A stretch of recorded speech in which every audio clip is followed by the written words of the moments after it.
जय जोहार संगवारी हो आज सुंदरानी यूट्यूब चैनल में नवा गाना रिलीज हुई से जे है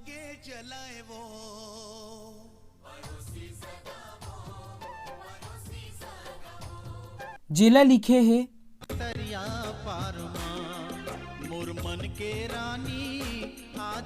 जैसे गाना देवैया नवल दास मानिकपुरी जी हा, म्यूजिक दे है विवेक नीलेश शर्मा जी हा, और गा है विवेक शर्मा और शिवानी जंघेल जी हा। प्रोड्यूस करत है लाखी सुंदरानी जी हा और डायरेक्ट करे है मनोज दीप जी हा। गाना के बात करबो तो गाना के लिरिक्स और म्यूजिक तो बहुत ही ज्यादा सुघर है। गाना में कैसे मया होए के बाद अपन मयारू के सुरता में खोए रही थे, हमेशा अपन मयारू ला याद करत रही थे, ओकर याद में हमेशा बेचैन रही थे और कैसे बिहाव करे पर ओला मनाथे, कैसे अपन मयारू ला याद करके ओकर मन गुदगुदा जात। ये सब ला ये गाना के माध्यम से बहुत ही सुघर रूप में बताए गए हैं। और लक्की देवांगन और संध्या वर्मा जी के एक्टिंग तो हमेशा ही जबरदस्त तरी थे, जो मन एक साथ कई गाना में काम करे है। जैसे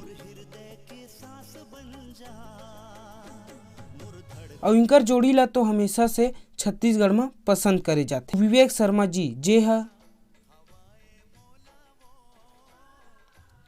जैसे गाना दे है और उनकर संग देवत है शिवानी जंघेल जी, जो मन एक साथ कई हिट गाना भी दे है। दोनों के आवाज है बहुत ही ज्यादा सुघर है और ये गाना ला दोनों छन के आवाज है बहुत ही ज्यादा सुघर बनावत है। तो संगवारी हो सुंदरानी यूट्यूब चैनल में जाके गाना ला सुना और अपन मयारू ला शेयर करा और संगे संग हमारे वीडियो पसंद आई हुई तो वीडियो ला लाइक और शेयर करा और हमारे चैनल ला सब्सक्राइब करा। जय जोहार, जय छत्तीसगढ़, जय भारत।